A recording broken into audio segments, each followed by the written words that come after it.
কুয়েতের বর্তমান পরিস্থিতি কেমন এই বিষয়ে একটু আলোচনা করবেন। বর্তমানে যারা নতুন বিষয়ে আসে কোম্পানির অবস্থা কিন্তু বেশি একটা ভালো না।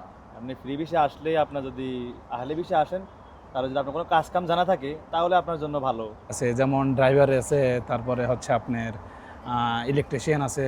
এসব বিষয় আসলে পারে মূল কথা, আপনি কাজ শেখা থাকলে পারে, কাজ জানা থাকলে পারে আপনি সাকসেস হতে সময় লাগবে না। এখানে দেশে কি পার্ট টাইমের একটা বড় সমস্যা আছে যে আপনি বাইরে কাজ করতে গেলে পুলিশের দিলে তো সব প্রবলেম করা হয়, জরিমানা করবে না, তো দেশে দেশে পাঠিয়ে দেবে, সফর করে দেবে।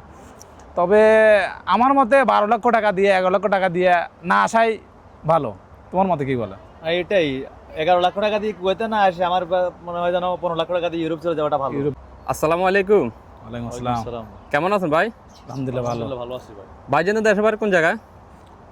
বলো। আমার দেশের বাড়ি হচ্ছে যে কুমিল্লা লাকসাম। আমার হচ্ছে সিরাজগঞ্জ। সেটা কত বছর আগে কুয়েত আসছিলেন, কত টাকা খরচ করে আসছিলেন? আমি তো আসছি প্রায় 8 লাখ টাকা করে, আর 2017 সালে আসছিলাম আমি কুয়েতে। মাশাআল্লাহ, যেহেতু 2017 সাল মোটামুটি 9-10 বছর আপনার রানিং চলতেছে। হ্যাঁ, 9 বছর আপনি? প্রায়। আমার ওই সেমই। সেম, যাক দুজনের ভালো একটা অভিজ্ঞতা 17 আছে। সালে। তো আপনাদের কাছে আজকে আমি জানতে চাই কুয়েতের বর্তমান পরিস্থিতি কেমন এই বিষয়ে একটু আলোচনা করবেন। বর্তমানে যারা নতুন বিষয়ে আসে কোম্পানির অবস্থা কিন্তু বেশি একটা ভালো না। আপনি ফ্রি বিষয়ে আসলেই আপনার যদি আহলি বিষয়ে আসেন, তাহলে যদি আপনার কোনো কাজ কাম জানা থাকে তাহলে আপনার জন্য ভালো। আর যদি কোনো কাজ কাম না জানা থাকে তাহলে তো আপনি এখানে এসে ঘুরতে হবে, কোনো কাজ আপনার লাভ নাই। কোনো কাজ জানা না, এখানে সবাই মানে দক্ষ লোক চাইতেছে সবাই। পুরান লোক সাথে কাজ কাম ভালো বুঝে ওইরকম লোকে চায়। লেবারদের তো কোনো চাহিদা নাই সব দেশে, আপনি বাংলাদেশ বলেন যে কোনো দেশে বলেন, কাজ কাম জানা থাকলে সব জায়গায় দাম আছে, বুঝেন নাই? আর কাজ কাম শিখে কি বিষয়গুলো নিয়ে আসলে বেশি ভালো হয়? এরকম এরকম আছে, অনেক সেক্টরই আছে, যেমন ড্রাইভার আছে, তারপরে হচ্ছে আপনার ইলেকট্রিশিয়ান আছে। এসব বিষয় আসলে পারে মূল কথা, আপনি কাজ শেখা থাকলে পারে, কাজ জানা থাকলে পারে আপনি সাকসেস হতে সময় লাগবে না। এখানে বা 1 বছর 1.5 বছর বা 2 বছরের মধ্যে আপনি সাকসেস হতে পারবেন। এখানে আপনি যে কোনো, আপনি যদি ড্রাইভারের সেকশনে আসেন, আহালি ড্রাইভার, তবে কোম্পানি থ্রুতে যদি আসেন তাহলে হয়তো আপনার স্যালারি কম আসবে। কিন্তু যদি আপনি আহালি ড্রাইভার হিসেবে আসেন প্রাইভেট সেক্টরে, তাহলে আপনার 250-300 দিনের বেতন আরামে আপনার আসবে। তো সেই হিসাবে বর্তমানে কুয়েতে 8 থেকে 9 লক্ষ 12 লক্ষ টাকা খরচ করে মানুষ আসতেছে। এগুলো আসলে মানুষের বোকামি ছাড়া কিছু না। আবার দেখা যায় কি যে যদি আপনার ব্যাকআপ থাকে এখানে, যে আপনার আবার এই দেশে কি পার্ট টাইমের একটা বড় সমস্যা আছে যে আপনি বাইরে কাজ করতে গেলে পুলিশের দিলে তো সব প্রবলেম করা হয়, জরিমানা করবে না, তো দেশে দেশে পাঠিয়ে দেবে, সফর করে দেবে। তবে আমার মতে 12 লক্ষ টাকা দিয়ে 11 লক্ষ টাকা দিয়ে না আসাই ভালো। তোমার মতে কি বলে? আর এটাই 11 লাখ টাকা দিয়ে কুয়েতে না আসে আমার মনে হয় যেন 15 লাখ টাকা দিয়ে ইউরোপ চলে যাওয়াটা ভালো। ইউরোপের জন্য ট্রাই করা ভালো। অনেকেই কিন্তু এই 12 লক্ষ টাকা দিয়ে ক্লিনের কাজে আসতেছে পার্ট টাইমের আসা। আপনি যে কথাটা বলছেন পার্ট টাইমের আসা, বর্তমানে পার্ট টাইমের মানে সাইডে কিরকম কুয়েতে? বাই পার্ট টাইমের আশা করে যদি আপনি আসেন, আপনার কোম্পানির যে পার্মানেন্ট যে ডিউটিটা, আমি বলবো যে আপনি এটার উপরে নির্ভর করেন। পার্ট টাইম আপনার হইতেও পারে না হইতে পারে, ঠিক আছে না? কোম্পানি যেটা ওটাই না, পার্ট টাইম আপনার নিজের লোক থাকলে পার্ট টাইম দিবে, তাছাড়া খুঁজে বের করে দেবে। তাছাড়া আপনি খুবই কম। আর যেখানে যান এত চেকের পরিমাণ এত বাড়ছে, গত 2-3 বছরের থেকে এত পরিমাণ চেকের বাড়ছে। বিগত আপনার সাধারণ ক্ষমা দেওয়ার পর থেকে প্রচুর চেক বাড়ছে। আপনার কিছুদিন আগেও তো হাজাবি আব্বাসিতে প্রচুর লোক ধরছে, না 1200 লোক ধরছে। তো এটা তো এরকম। সবাই দেখে, অনলাইন জগতে এখন প্ল্যাটফর্মে সবাই সবকিছু বসকম দেখতেছে না, কুয়েতের পরিস্থিতি সম্পর্কে সবাই অবগত আছে। বর্তমানে এই যে কুয়েত মানে আসাটা কতটুকু লাভজনক হবে এই বর্তমান পরিস্থিতি অনুযায়ী? বর্তমান পরিস্থিতি অনুযায়ী আমি বলবো যে না আসাটাই ভালো। না, তারপরেও আছে, কথা আছে এখানে কি, যদি আপনার টাকা পড়ে থাকে, যদি টাকায় কোনো সমস্যা না থাকে, তবে ঋণ করে বা লোন তুলে, লোন উঠায় কিস্তি নিয়ে না আসাই ভালো। তবে যদি আপনি যে মনে করেন যে না আমি একবার ট্রাই করে দেখি কপালে নসিবে কী আছে, সে হলো অন্য বিষয়, বোঝেন নাই? এই যে আমার ফ্রেন্ডও আছে, ও তো প্রায় 8-9 বছর, আলহামদুলিল্লাহ ও সাকসেস। আলহামদুলিল্লাহ আমি আছি, আমি এখন উজারাতে আছি, গভর্নমেন্ট সেক্টরে আছি। আলহামদুলিল্লাহ আমিও বলা চলে, আমরা কিন্তু 7-8 বছর আগে কিন্তু এরকম আমার পজিশন ছিল না, ওরও এরকম পজিশন ছিল না, আমরা যখন এক পর্যায়ে আছি। তো সেই হিসেবে আসলে যদি বলে যে না আমরা একটা রিস্ক নেই, সেও অন্য বিষয়। তবে 10 লাখ 12 লাখ টাকা দিয়ে অনেক টাকা ভাই।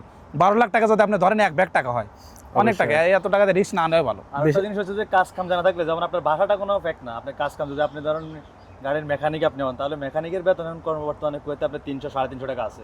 যদি আপনি মেকানিক ফুল, আপনি একটা মানে গাড়ির মেকানিকের কাজ আমার ভালো জানেন, এরপরে গাড়ির ইলেকট্রিশিয়ান আছে, বিভিন্ন ডিপার্টমেন্ট আছে, আপনি যদি মানে ভালো বুঝেন তাহলে আপনার জন্য ঠিক আছে। 8 লাখ টাকা আসলে আপনার প্রতি মাসে যদি আপনি 1 লাখ 20 হাজার টাকা ইনকাম করতে পারেন, তাহলে আপনার জন্য সমস্যা নাই। কিন্তু আপনি কিরিন কোম্পানিতে যদি আসেন আর 10 লাখ টাকা খরচ করে, তো আপনি কয় টাকা গ্রিন কোম্পানিতে কত 75 টাকা নাকি 75 টাকা 75 টাকা খরচ করে আপনি 75 বা 100 দিনার। এই তো 100 দিনারে এর ভিতরে নিজের খাবার খরচ আছে খাবার না? খরচ আছে, আপনার মোবাইল বিল আছে, তো সবকিছু মিলিয়ে থাকে না। ওই যে তারা আসে পার্ট টাইমের আশায়। পার্ট টাইমের আশা করলে তো Part হবে time না, তো part পরের time তো চিন্তা। সবার কপালে হয় না, সবার ভয় ভয় কপালে করতে হয় হবে, না। চোর পুলিশ খেলা না পার্ট টাইম। আমাদেরকে প্রতিনিয়ত মানুষ কমেন্ট করে ভাই একটা কাজ দেন, কাজের সন্ধ্যা চাই। প্রচুর মানুষের কাজ নাই কিন্তু প্রতিদিন মানে এইভাবে আমরা কমেন্টগুলো পাই, বলে ভাই ঋণ করে আসছি, আমি জমি বিক্রি করে আসছি, ব্যাংক থেকে লোন নিয়ে আসছি।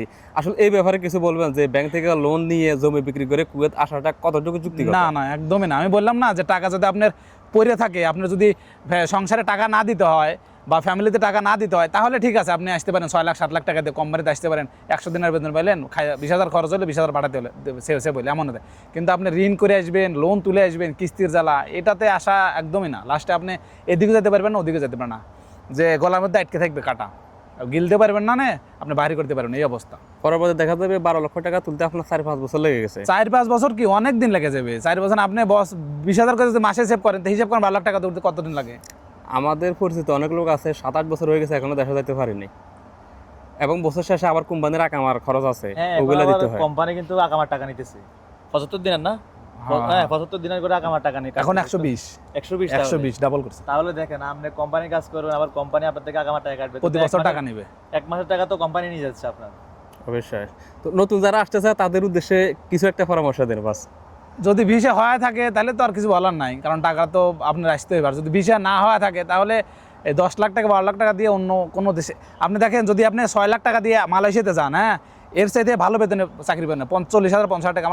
আমার এক ছোটো ভাই গেছে, পাড়া প্রতিবেশী, ও গেছে 4.5 লাখ টাকা খরচ করে, ওখানে যা প্রতি মাসে 55,000 56,000 বেতন পাচ্ছে। তো ওর চাইতে কুয়েত তো খারাপ ওদিক থেকে, বোঝেন নাই? কুয়েতে আসার মূল একটাই লক্ষ্য, একদিনের 400।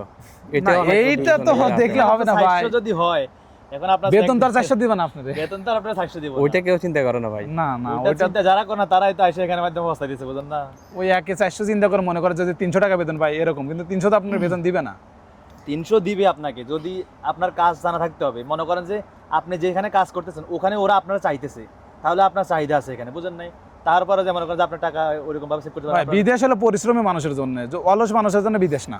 এটা যে কোনো রাষ্ট্রে হোক, ইয়ং পোলা বানাইছে টিকটক করে, এই করে সেই করে, তারপরে তো দেখে যে মাস শেষে আর নিজের পকেটে টাকা থাকে না, দেশে টাকা অবশ্যই, ঠিক পাঠার আছে। মতো টাকা থাকে না, বুঝেন নাই? তো ঠিক আছে ভাই, অনেক সুন্দর পরামর্শ দিলেন, বিশেষ করে প্রবাসীদের জন্য অনেক গুরুত্বপূর্ণ কথা বলছেন। আমি এই ধরনের ভিডিওগুলো তৈরি করে কুয়েতে যারা আসতেছে অথবা কাদের বিষয় এই ব্যাপারে তথ্যগুলো দিয়ে থাকি। তো আমার যারা সাবস্ক্রাইবার আছে তাদের উদ্দেশ্যে কিছু বলার আছে আপনার? ভাইকে লাইক কমেন্ট করবেন। আর আসলে আমরা একটা ভাই যদি আর একটা দেশিরে যদি আর একটা দেশে আমরা সাপোর্ট করি, তাহলে ও সবাই তো বা সামনে ভালো কিছু করতে পারবে। তা আমরা আশা করবো আপনারা সবাই যারা ভাইয়ের ভিডিও দেখবেন সবাই ভাইরে সাবস্ক্রাইব করবেন অ্যান্ড লাইক কমেন্ট শেয়ার করবেন। ধন্যবাদ। ওকে ভাই, অসংখ্য ধন্যবাদ আপনার মূল্যবান মতামতের জন্য। আসসালামু আলাইকুম। ওয়ালাইকুম আসসালাম।